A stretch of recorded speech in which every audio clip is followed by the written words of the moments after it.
बिस्मिल्लाहिर्रहमानिर्रहीम। अस्सलाम वालेकुम। आप देख रहे हैं हालात। मैं हूं सईद चौधरी।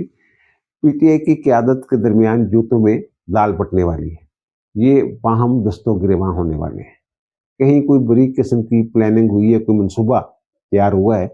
और ये जो मंजर है ना, ये आप जल्द देखेंगे, ज़्यादा इंतज़ार नहीं करना पड़ेगा।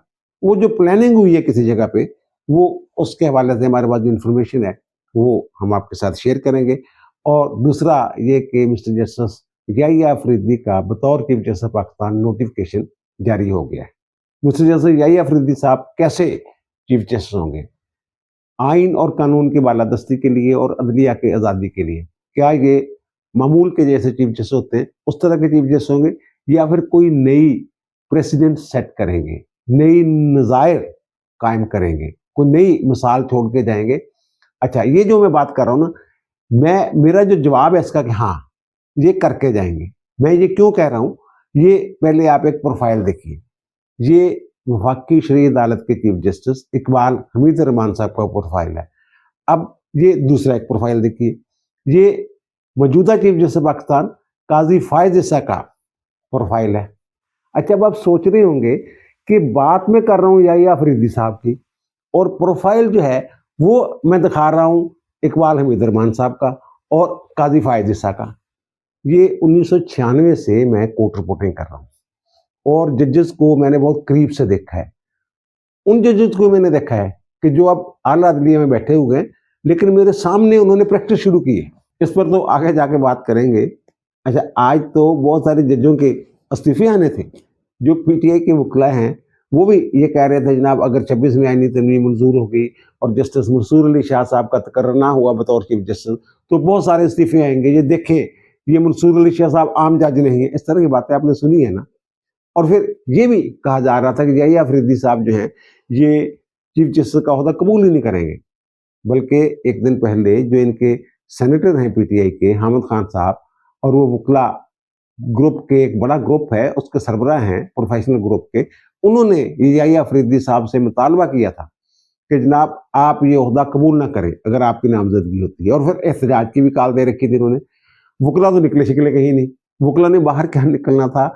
जो मुख्तलिफ बार एसोसिएशनें और बार कौंसलें हैं, जिनमें पाकिस्तान बार कौंसिल भी शामिल है, सुप्रीम कोर्ट बार एसोसिएशन शामिल है, Sindh high court bar association शामिल है, सिंध बार शामिल है, पंजाब बार कौंसिल शामिल है, लाहौर की बार एसोसिएशन शामिल है, इस्लामाबाद हाई कोर्ट की बार एसोसिएशन शामिल है, इवन के पेशावर की जो बार एसोसिएशन है वो शामिल है। वो सब याहिया अफरीदी साहब को मुबारकबाद दे रहे हैं। और याहिया अफरीदी साहब जो हैं, कल मिलते हैं, जब पहला दिन था नोटिफिकेशन के बाद, तो वो मिलते हैं नामजदगी के बाद, पहला दिन था, और नोटिफिकेशन तो ये बाद में हुआ है। तो वो मिलते हैं जाके chief justice Pakistan mister justice Qazi Faez Isa से, और फिर जस्टिस काजी फायज ईसा उन्हें मुबारकबाद देते हैं।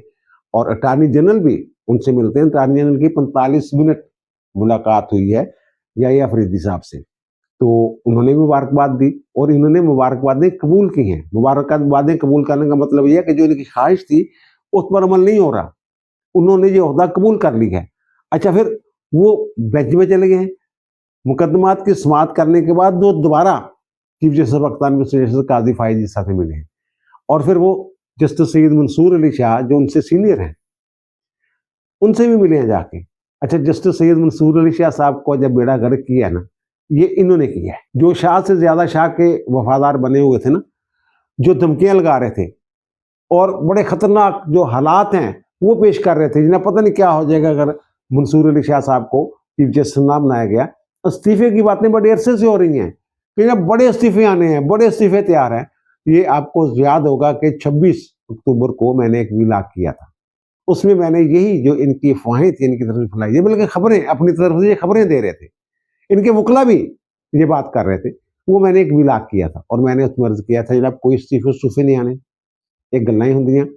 और जो जजेस हैं इनकी तरबियत कुछ और तरह होती है। ये कोई फौज का मामला तो है नहीं कि जनाब सुपरसीड हो गए तो जनाब रिजाइन करके लिए। माजी में भी सुपरसीड होते रहे जजेस जो हैं, बल्कि लाहौर हाई कोर्ट में मौलवी मुश्ताक साहब का पहला नंबर था, और असलम रियाज हुसैन शायद 6 या 8वें नंबर पे थे। उनको चीफ जस्टिस असलम रियाज हुसैन को मुकर्रर कर दिया गया, सजाद अली शाह तक। और जब वो अल जिहाद ट्रस्ट केस का फैसला आया है, उससे पहले ऐसे ही होता रहा, सुप्रीम कोर्ट में भी ऐसे ही जो तकर्रर है वो होते रहे। और फिर जब ये तरमीम आई है 18वीं आईनी तरमीम, उसमें इन्होंने किया था सीनियर तरीन जज जो है वो सुप्रीम कोर्ट का जो है वो चीफ जस्टिस होगा। और वो हाई कोर्ट के लिए तो अब भी वो कोई कानून मौजूद नहीं है, बल्कि ये मंसूर अली शाह साहब ने ही सुप्रीम जो जुडिशल कमीशन है जजेस के तकर्रर का, उसमें जो रूल्स पेश किए तो उसमें जगह दिया सुप्रीम कोर्ट में जो लाने होंगे ना जज, वो सीनियरिटी का असूल नहीं देखा जाएगा, बल्कि सुप्रीम कोर्ट की एक खाली नशिस्त के अगेंस्ट 3 जजेस जो हैं उनके नाम देने और आएंगे। और इसी तरह हाई कोर्ट के चीफ जस्टिस के तकर्रर के लिए भी जो सीनियर तरीन 3 जज हैं उनके नाम कंसिडर होंगे। लाहौर हाई कोर्ट में अभी हाल ही में जो हुआ है आलिया नीलम साहबा, वो तीसरे नंबर पे है और मंसूर अली शाह साहब उस बेंच में शामिल थे। ये तो इन्हीं के बनाए हुए रूल्स हैं। और अब आईनी तरमीम हो गई तो सुप्रीम कोर्ट में भी यही तरीकाकार जो है वो इख्तियार कर लिया गया है। तो बहरहाल ये जस्टिस मंसूर अली शाह साहब ने कोई इस्तीफा सूफा नहीं दिया, वो आज जो है वो उम्रा की अदायगी के लिए जा रहे हैं जनाब हजाज मुकद्दस फैमिली समेत। अच्छा, और ज़ाहिर है वो अगर आज जा रहे हैं तो कल जो है चीफ जस्टिस पाकिस्तान काजी फाइज ईसा के एजाज में फुल कोर्ट रेफरेंस हो रहा है, वो फुल कोर्ट रेफरेंस में शामिल नहीं होंगे। तो इनके वकील जो हैं वो ट्विटर पे ये पैगाम रसानी फरमा रहे हैं कि बाकी जजों को मुझे शरीक नहीं हो रहे उनके जो है रेफरेंस में, तो बाकी जजों को भी इनकी तकलीद करनी चाहिए। इन्हीं लोगों ने उनको मरवाया है मंसूर अली शाह साहब को, अजीबो गरीब किस्म की खबरें जाली किस्म की करके कि यही कि जनाब प्रेशराइज किया जाए हुकूमत को, जनाब ये काजी इनको नज़रअंदाज ना किया गया मंसूर अली शाह साहब को। तो ये ऐसा नहीं होता। जो जजेस होते हैं इनकी तबीयत कुछ और तरह होती है, इनमें तहम्मुल भी होता है और बर्दाश्त भी होती है, और ये दूरंदेश भी होते हैं, और ये अच्छे हालात का इंतज़ार करने वाले होते हैं। ये आप देखें, अगर याहिया फरीदी साहब जो हैं ये 25 अक्टूबर 2027 तक इन्होंने चीफ जस्टिस रहना है, उस वक्त जो है अगर मंसूर अली शाह साहब इस्तीफा नहीं देते तो उस वक्त भी ये मौजूद होंगे, और नवंबर 2027 में इन्होंने रिटायर होना है, 1 महीना इनके पास होगा। और फिर इसी तरह जो मुनीब अख्तर साहब हैं वो भी मौजूद होंगे, लेकिन मुनीब अख्तर साहब का जो मुस्तकिल है मखदूश लग रहा है, वो अगर रिजाइन ना भी देंगे ना तो मेरा ख्याल है कि हालात शायद 2027 तक ना पहुंचे। पर अगर वो रहते हैं, कायम रहते हैं, तो फिर वो भी, और ये कहीं पाबंदी नहीं है कि एक दफ़ा अगर सीनियर जज जो है वो नज़रअंदाज हो जाए चीफ जस्टिस के ओहदे के लिए तो दोबारा उनको कंसिडर नहीं किया जा सकता। बल्कि आईनी तरमीम का जो ये दूसरी प्रोविजन है उसमें तो ये भी है कि अगर जज जो है वो हलफ लेने से इनकार कर दे, चीफ जस्टिस नामजद चीफ जस्टिस, तो फिर जो पहले 2 बंदे हैं सीनियर मोस्ट जिनको नज़रअंदाज किया गया 3 में से, तो उनको कंसिडर किया जाएगा दोबारा। अगर वो भी इनकार कर दे फिर तीसरे को कंसिडर किया जाएगा। ये तो दोनों ही जब अफरीदी साहब रिटायर होंगे तो ये कंसिडर होंगे, इनको किया जाएगा कंसिडर, तो वो क्यों इस्तीफा देंगे। और फिर मैंने मेरे ख्याल कल के भी लाग में कहा था या परसों के भी लाग में कहा था कि सुप्रीम जुडिशल काउंसिल में ये मौजूद होंगे दोनों, मुनीब अख्तर साहब और मंसूर अली शाह साहब, और जुडिशल कमीशन में ये मौजूद होंगे, जुडिशल कमीशन के ये रुकन होंगे जिसने आईनी बेंच जो हैं वो तश्कील देने हैं।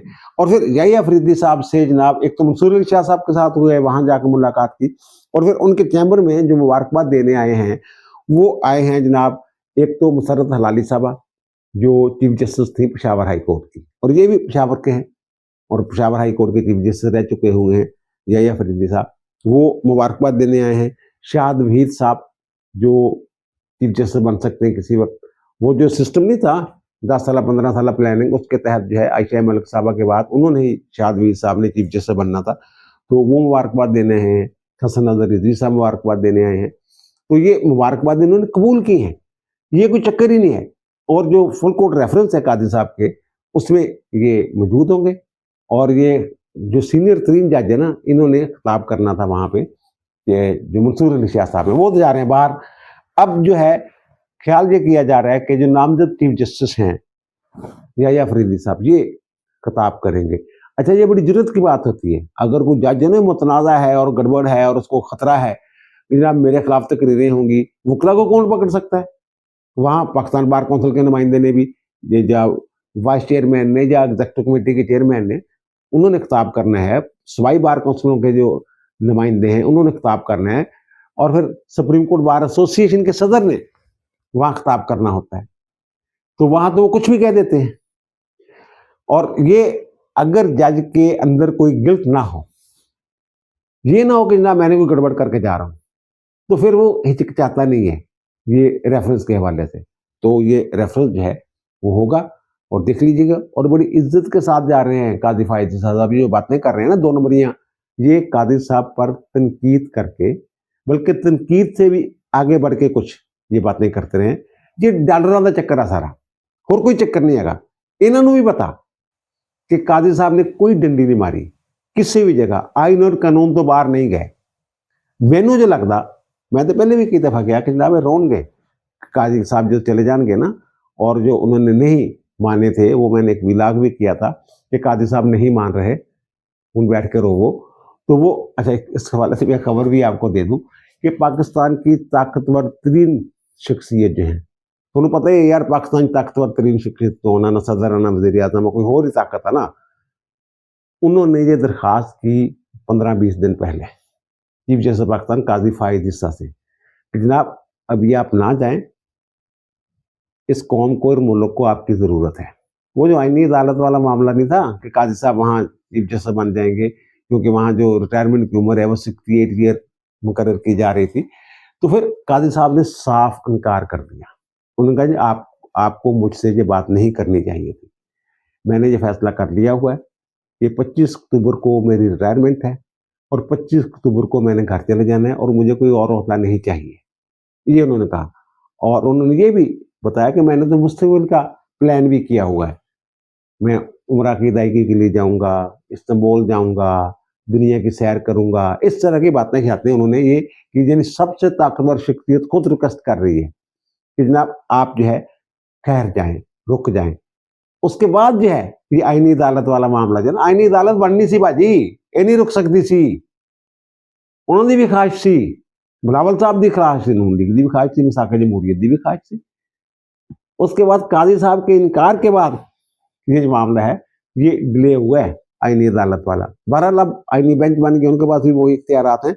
अच्छा, अब आते हैं कि याहिया अफरीदी साहब कैसे चीफ जस्टिस होंगे, और मैं ये क्यों कह रहा हूँ कि ये नई नज़ायर कायम करेंगे आइन और कानून की बालादस्ती और अदलिया की गैर जानबदारी के हवाले से। एक तो ये कि सबको पता है कि ये 3 दोस्त इस वक्त सुप्रीम कोर्ट में जज हैं, एक जस्टिस सैयद मंसूर अली शाह साहब, अतर मुनिल्ला साहब और याहिया अफरीदी साहब। इन्होंने ला फर्म बनाई थी अफरीदी, शाह एंड मुनिल्ला, ये 3 दोस्तों की फर्म थी और तीनों इस वक्त सुप्रीम कोर्ट के जज हैं। तो ये याहिया अफरीदी साहब ना धड़ेबाज हैं, ना ही दोस्तों के फैसलों पे कुगी मारने वाले हैं। ये अपना माइंड अप्लाई करते हैं। ज्यादातर जो आईनी मुकदमात हैं, मुफादियामा के जो मुकदमात हैं, इन्होंने अपना अलग नोट दिया है। और ये जो अभी मखसूस नशिस्तों वाला फैसला हुआ है, उसमें सैयद मंसूर अली शाह साहब और रतन मुनिल्ला साहब तो वो हैं जो पीटीए को नशिस्तें दे रहे हैं। इन्होंने उससे इख्तलाफ किया हुआ है, इन्होंने नहीं कुगी मारी, अपना माइंड अप्लाई करने वाले जज हैं, इंडिपेंडेंट जज हैं। और कल मैंने कई एक मुकदमात की मिसालें भी दी थी, आपके सामने रखी थी कि याहिया अफरीदी साहब जो हैं उन मुकदमात में क्या फैसले देते रहे, डट के खड़े होने वाले इंसान हैं आइन और कानून के साथ। अच्छा, अब मैं ये बताता हूँ कि ये प्रोफाइल क्यों दिखा रहा हूँ। पहले ये मैं दोबारा दिखा रहा हूँ इकबाल हमीद रहमान साहब जो वफाकी शरीफ अदालत के चीफ जस्टिस हैं, उनका प्रोफाइल। ये जो प्रोफाइल है ना, जो सुप्रीम कोर्ट के जजेस होते हैं या हाई कोर्ट्स के जजेस होते हैं या वफाकी शरीफ अदालत के जज होते हैं, उनकी वेबसाइट पे जो इनके प्रोफाइल जारी होते हैं ना, वो उसकी इंफॉर्मेशन भी जज साहब से ली जाती है, इकट्ठी की जाती है, और उसकी मंजूरी भी जज साहब से ली जाती है। उसके कंटेंट की जो तरतीब होती है उसकी भी मंजूरी मुतलका जज देता है। अब ये मैं दिखा रहा हूँ इकबाल हमीद रहमान साहब का जो प्रोफाइल है, जो वफाकी शरीफ अदालत की वेबसाइट पे मौजूद है। तो ये हमीद रहमान साहब थे ना जो चीफ जस्टिस पाकिस्तान, बड़े शरीफ आदमी थे। हमीद रहमान कमीशन रिपोर्ट आपने बड़ा सुना होगा उसके बारे में। और वो मशरकी पाकिस्तान से आए थे यहाँ और चीफ जस्टिस पाकिस्तान बने थे। और फिर उन्हें शादमान में एक प्लाट हुआ था, आधा प्लाट बेच के ना उन्होंने घर बनाया था। इस तरह के हालात हैं। और इकबाल हमीद रहमान साहब जो हैं ये उनकी रवायत को जिंदा रखे हुए हैं, इकबाल हमीद रहमान साहब। अब मैं इनका प्रोफाइल क्यों दिखा रहा हूँ, ये प्रोफाइल जो है ये एक तो फिर मैं दिखाना पड़ रहा है मुझे, इनके प्रोफाइल का आगाज ही अपनी फैमिली के तारफ से होता है। ये बताते हैं कि मेरे जो ताया अबू थे ना, मौदूद रहमान साहब, वो बैरिस्टर थे, और फिर जो कलकत्ता की चीफ कोर्ट थी बाद में उसके जज बने थे। फिर वो बताते हैं कि मेरे नाना अशरफ अली साहब जो हैं ये भी बैरिस्टर थे, और बंगाल की लेजिस्लेटिव असेंबली जो है उसके मेंबर थे। यानी कहने का मतलब ये है कि इनकी जो फैमिली है वो वकला की फैमिली है, कानून के साथ जुड़े हुए लोगों की फैमिली है। और फिर वो अपने वालिद साहब का जिक्र करते हैं, हमीद रहमान साहब का। अच्छा, ये जो इकबाल हमीद रहमान साहब है ना, इनके बारे में हम साफ़ी जब बात करते हैं तो ये कहते हैं कि जनाब इसने अपनी ज़िंदगी नहीं गुजारी बेचारे ने। ये बेचारा तो नहीं कहना चाहिए, लेकिन हम जो आपस में गुफ्तगू करते हैं वही मैं बता रहा हूँ कि अपने वालिद की ज़िंदगी को कंटिन्यू किया उन्होंने इस तरह। यानी ये एक दफ़ा इन्होंने इलेक्शन लड़ा हाई कोर्ट बार का सेक्रेटरी का, Lahore high court bar association के सेक्रेटरी का इलेक्शन लड़ा। तो ये गए फैसलाबाद। तो फैसलाबाद में इन्होंने देखा कि एक लॉ चैम्बर था, उसके ऊपर लिखा हुआ था हमीद रहमान लॉ चैम्बर। तो वहाँ यादगार है वोट मांगने के लिए, कैंपेन के लिए गए। तो उन्होंने कहा जनाब ये किसके नाम पे है? उन्होंने कहा जनाब वो चीफ जस्टिस पाकिस्तान होते थे हमीद रहमान साहब, वो बड़े आदमी थे, तो उनके नाम पे हमने ये चैम्बर जो है उसका नाम रखा है। तो उन्होंने कहा जनाब मेरा नाम इकबाल है और मैं हमीद रहमान का बेटा हूँ। फिर उनके साथी कहते हैं कि इन्हें कैंपेन की वहाँ ज़रूरत नहीं पड़ी थी, पूरी बार जो है वहाँ इकट्ठी हो गई थी इनके इर्द गिर्द। इस तरह की शख्सियत है। और फिर जब ये लाहौर हाई कोर्ट के जज थे तो 2007 में जब पीसीयू आया मुशर्रफ वाला, तो ये मैं पूरी ईमानदारी के साथ बात कर रहा हूँ कि जो जजेस थे ना, जिनको रिक्वेस्ट की गई थी कि आप जनाब ये हल्फ जो है पीसीयू के तहत हल्फ उठा लें, उनमें इकबाल हमीद रहमान का नाम था सर, एक ये और एक साहिर अली शेख। दो जजेस थे जिनको रिक्वेस्ट की गई थी कि जनाब आप जो है पीसीयू के तहत हल्फ उठा लें। इन्होंने कहा नहीं, मैंने नहीं उठाना। ये कह रहे थे कि जनाब मैं अपने वालिद को क्या मुंह दिखाऊंगा, मेरे वालिद साहब ने पूरी ज़िंदगी जो है आइन और कानून की बालादस्ती के लिए वो डटे रहे, और अब मैं जो है ये आमर का पीसीयू उसके तहत हल्फ उठा लूँ। इस तरह के आदमी बिल्कुल अपराइट। और फिर उसके बाद ये 2011 में जब ये आइन के तहत इस्लामाबाद हाई कोर्ट बनी है ना, उसके चीफ जस्टिस हो गए लाहौर हाई कोर्ट से, इनको वहाँ भेज दिया गया बहाली के बाद, वकला तहरीक नतीजे में बहाल हो गए। तो वहाँ जब गए हैं तो फिर इसके बाद इनकी सुप्रीम कोर्ट में, ये सुप्रीम कोर्ट में चले गए। तो सुप्रीम कोर्ट में ये जो टोला था ना साकिब निसार वाला, जो ये मैनेज कर रहा था अगले 2035 तक सुप्रीम कोर्ट को अपने हम ख्याल जजों से भरने, और कैसे चीफ जस्टिस आएंगे और कैसे चीफ जस्टिस जाएंगे, वहाँ इनके दौर में और इनके दौर के बाद जो इस्लामाबाद हाई कोर्ट में तकर्रियाँ हुई थी ना, वो मामला चले गया सुप्रीम कोर्ट में। और सुप्रीम कोर्ट साकिब निसार साहब का दौर था, तो सुप्रीम कोर्ट ने वो तकर्रियाँ वो कलअदम कर दी। कुछ कवायद ज़वाबत की गलतियाँ थी, ये क्या मामला था। तो इकबाल हमीद रहमान साहब जो हैं, इन्होंने रिज़ाइन कर दिया था। इनका नहीं जनाब, क्योंकि उस वक्त मैं था इसलिए मैं रिज़ाइन कर रहा हूँ। और फिर वो जो फौजी अदालतों वाला केस था ना, जब गया था सुप्रीम कोर्ट में, फौजी अदालतें नहीं कायम की गई थी, तो बुनियादी आइनी ढांचे की बात हो रही थी। तो जो जजेस थे जिन्होंने कहा जनाब आइन का बुनियादी ढांचा ही कोई नहीं है, वो इकबाल हमीद रहमान साहब थे। उनमें उन जजों में शामिल थे, साकिब भी थे, आसिफ खोसा साहब भी थे, उस वक्त के चीफ जस्टिस भी थे। लेकिन इकबाल हमीद रहमान साहब जो है, इन्होंने भी ये कहा था कि नहीं, आइन का कोई बुनियादी ढांचा पाकिस्तान में नहीं है दिया हुआ। तो ये किस बुनियाद पे दिया था? हमीद रहमान साहब इस हवाले से एक फैसला दे गए हुए थे कि जनाब कोई बुनियादी आइनी ढांचा नहीं है पाकिस्तान के आइन का, जो दिल करे तरमीम कर सकती है जो हमारी पार्लियामेंट है। तो इकबाल हमीद साहब अपने बाप के नाम को लेके चलते रहे हैं और अब तक चल रहे हैं। और मैंने अर्ज किया ना कि हम तो ये कहते हैं जनाब ये अपनी ज़िंदगी जी ही नहीं रहे हैं, हर बात में ये कहते हैं कि जनाब मेरे वालिद के नाम पे दबा ना लग जाए, ये ऐसा ना हो कि मेरी फैमिली के लिए ये बात जो है ये बायसे शर्म हो। ये वो एक ये हो गए।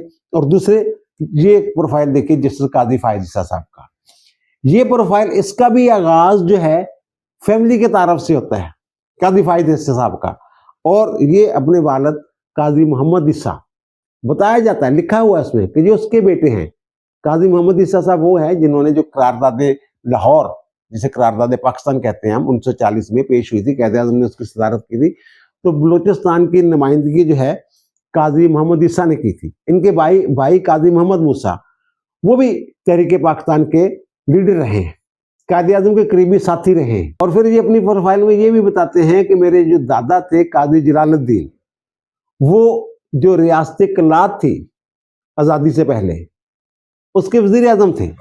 अपनी फैमिली के तारफ से ये अपना तारफ करवाते हैं। आप जजों की बाकी प्रोफाइल्स देख लें, मुनीब अख्तर साहब की देख लें, मंसूर अली शाह साहब की देख लें, किसी की भी देख लें, सब अपना बताते हैं। जनाब ला मैंने कहाँ से किया, अपनी अचीवमेंट्स बताते हैं, और फिर मैं कैसे जज बना, और वकील के तौर पे मैंने कब काम शुरू किया, ये सारी चीज़ें। ये फैमिली वाले जो कादी साहब, और कादी साहब ये बैठ के कहते हैं पाकिस्तान बनाने वाले हैं। ये मैं प्रोफाइल का क्यों जिक्र कर रहा हूँ काजी साहब का, और आगे ये आखिरी प्रोफाइल जो है, इसके बाद में इस पे जो है अपना जो नुक्ता नज़र है वो आपके सामने रखूंगा। आखिरी प्रोफाइल जो है ये याहिया अफरीदी साहब की है। याहिया अफरीदी साहब एजिसोनियन थे, एचसन कॉलेज के पढ़े हुए थे, गवर्नमेंट कॉलेज लाहौर के पढ़े हुए थे, जदीद इदारों में पढ़े हुए थे, यहाँ बड़ी मॉडर्न किस्म की फैमिलियाँ हैं, उनके बच्चे होते हैं। और फिर कैम्ब्रिज यूनिवर्सिटी से LLM किया है इन्होंने, वो जो कॉमनवेल्थ स्कॉलरशिप उस पर ये पढ़े हुए हैं। लेकिन इनका जो प्रोफाइल है, एक मरतबा फिर मुझे दिखाना पड़ रहा है, उसका आगाज कहाँ से होता है? उसका आगाज ये होता है जनाब कि मेरा जो तल्लक है वो अफरीदी जो कबीला है उसकी एक शाख है आदम खेल, उससे है, फाटा से है। और जो कह रहे हैं ना कोहाट से तल्लक है, डेरा इस्माइल खां में पैदा हुए थे। कोहाट जो है ना, ये कोहाट है, FR जो है फ्रंटियर रीजन वाला जो कोहाट है, उससे तल्लक था इनका। फाटा अब तो जम हो गया ना उसमें, KP में। ये उसका जिक्र करते हैं, और आगे जाके ये कहते हैं कि जो मेरी फैमिली है वो अवामी खिदमत के साथ की रवायत के साथ जुड़ी हुई है। ये भी अपनी फैमिली से शुरू करते हैं याहिया अफरीदी साहब। और जो लोग अपनी फैमिली से शुरू करते हैं उनको अपनी इकदार का, अपने अजदाद का, अपने सलाफ का, अपने कबीले का, उनकी इज्जत का पास होता है। ये जो साहबान होते हैं, काजी साहब हमेशा ये कहते रहे जनाब हम पाकिस्तान बनाने वाले हैं। उन्होंने पूरी कोशिश की कि उनके वालिद के नाम पे दब्बा ना लगे, तहरीके पाकिस्तान के जो लीडर रहे हैं। और इकबाल हमीद रहमान साहब जो, उन्होंने भी ऐसा कोई काम नहीं किया जिससे लोग कहें कि जनाब ये महमूद रहमान का बेटा है, या काजी साहब को कहें कि जनाब ये काजी ईसा का बेटा है, या फिर याहिया अफरीदी साहब के बारे में ये को ताना दे दे कि वो नहीं यार जरा अफरीदी कबीला वो जी उन्होंने आदम खेल शाख है गया, उन्होंने मुंडा नहीं है याहिया अफरीदी चीफ जस्टिस बन गया। वो बड़ी रवायत है जिन्होंने खानदान दी जनाब अवामी खिदमत दी, वो देखो की करना पे। ये नहीं कहलवाएंगे ये, ना महमूद रहमान, ना काजी फायज ईसा, और ना ही याहिया अफरीदी। इसलिए मैं कह रहा हूं कि ये नई प्रेसिडेंट सेट करेंगे, नई नज़ायर कायम करेंगे। ये धड़ेबंदी में पढ़ने वाले लोग ही नहीं। अगर इकबाल हमीद रहमान धड़ेबंदी में पड़ जाता तो पीछे की तरफ उठा लेता, साकिब निसार के साथ फिट हो जाता, नहीं हुए। काजी फायज ईसा साहब जो इनके साथ खड़े थे, जो चले गए, जो अब इनके साथ हैं, काजी साहब अपनी जगह पे कायम है। पहले याहिया अफरीदी साहब भी ऐसे ही चीफ जस्टिस जो है ये साबित होंगे। ये ना कहें कि जनाब इमरान खान के खिलाफ होगा या हुकूमत के हक में, आइन के साथ खड़ा हो, किसी के साथ नहीं खड़ा होगा ये जिसका नाम याहिया अफरीदी है। और आखिर में मैं ये बात कर रहा हूँ कि जो PTI में जूतों में दाल बटने वाली है, लड़ाइयाँ होने वाली हैं। बुशरा बेगम साहबा जो हैं इनकी तोशाखाना 2 में जमानत हो गई है, तमाम मुकदमात में इनकी जमानत हो चुकी हुई है, और आज ये जो है इनकी रोबकार जारी हो जाएगी मेरी तलाक के मुताबिक, और बुशरा बेगम साहबा जो हैं ये बाहर आ जाएंगे। जब बाहर आ जाएंगी रीमा खान और जो इमरान खान की बहनें हैं उनके साथ इनकी बनती नहीं, ये और ग्रुप है। और फिर जो धड़े हैं PTI के अंदर, उनमें भी से कुछ धड़े जो हैं बुशरा बेगम को पसंद नहीं करते, और कुछ धड़े जो हैं वो बुशरा बेगम के हामी हैं, बुशरा बेगम के साथ हैं। तो ये जब बाहर आएंगी ये अपना किरदार अदा करने की कोशिश करेंगी। ये देखिएगा आप, ऐसे नहीं कि चुप करके आके बैठ जाएंगी। ये मुलाकातें करेंगी, मीटिंग्स करेंगी, हदायत देंगी। इनकी हदायत कुछ लोगों को पसंद नहीं आएंगी, फिर बाहर आकर लड़ाइयाँ होंगी। अब देख लें ये जो 26वीं तरमीम के हवाले से, बल्कि ऐसी खबरें भी हैं, ये जो होते ना 3 लोग जो नहीं गए कमेटी में, ये किसी के कहने पे नहीं गए थे कि वहाँ मंसूर अली शाह के हक में कुछ 3-4 आवाज़ें थी कि ये भी 3 मिल गए तो उनको तकवीयत मिलेगी। ये जानबूझ के नहीं गए थे, ये हमें बस बाकी बहानेबाजी है, वो वहाँ लड़े। और दूसरी जो बात ये है कि जो इनके सदर है PTI के परवेज इलाही साहब, वो कितनी देर से खामोश थे। अब शायद उन्हें कहा जाए या कहा जा रहा है कि तुसी भी कुछ बोलो, तुसी बाहर आओ, तुसी भी अपना किरदार अदा करो PTI च। और फिर शाह महमूद कुरैशी साहब, शाह महमूद कुरैशी साहब जो हैं, हो सकता है कि आप चंद दिनों में सुने कि जनाब शाह महमूद कुरैशी साहब जो हैं उनकी भी जमानत हो गई है, वो भी बाहर आ गए हैं। जैन कुरैशी के हवाले से पहले ही बातें हो रही हैं, उनके बेटे के हवाले से जनाब वो जानबूझ जो भी बातें हैं आप देख ही रहे हैं ना, पीटीए वालों को क्या बातें कर रहे हैं कि जो छुप गया, क्या हुआ, मिल गया, पैसे ले लिए, मजबूरी हो गई। जो शाह महमूद कुरैशी साहब भी जब बाहर आएंगे, ज़ाहिर है वो डिप्टी चेयरमैन है इमरान खान के बाद, वो कहते हैं मैं कप्तान हूँ, नायब कप्तान हूँ, वो भी अपना किरदार अदा करने की कोशिश करेंगे। उसका नतीजा क्या निकलेगा? उसका नतीजा ये कि आपस में कहते ना भिड़ गए, आपस ही भिड़ी जान गए। खान साहब की फिक्र ना होना किसी को, ना आइंदा चंद दिनों च किसी को होनी है। ये तुम देख लेना। अब दीजिए मुझे इजाजत, इंशाअल्लाह मुलाकात होगी नए व्लॉग के साथ। अल्लाह ताला आप पर, मुझ पर, हम सब पर मेहरबान रहे। अल्लाह हाफिज।